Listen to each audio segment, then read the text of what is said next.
This video talks you through a suggested method for installing Mabey Hire's trench crossing unit.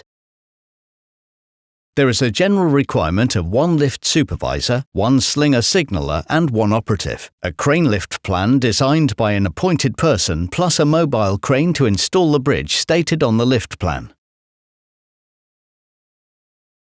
Trench crossing units will typically arrive to site without parapets fitted.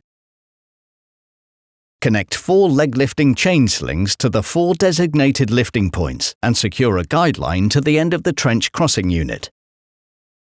Lift the first unit from the delivery vehicle and place onto firm and level ground. Disconnect the lifting chain slings and make sure that each lifting ring falls back below the deck of the unit.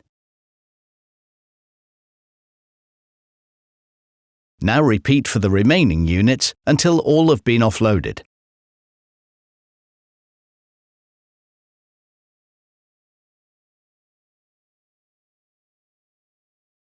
Once units are offloaded, install parapets, if required. Start with the central piece first and fix in place with nuts and bolts.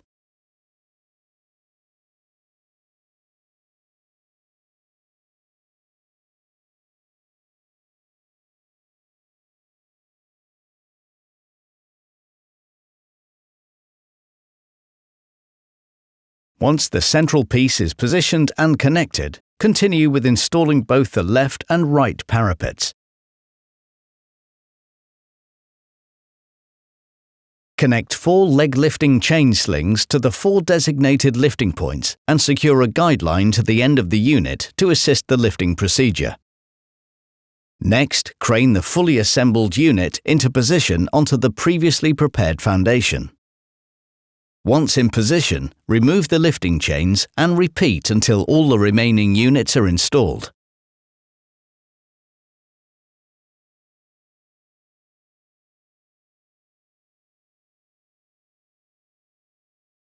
To ensure units are prevented from moving, install adequate holding down fixings in the locating holes on each end of the unit. This video is to be viewed in conjunction with the detailed written user guide, which is available to download from our website.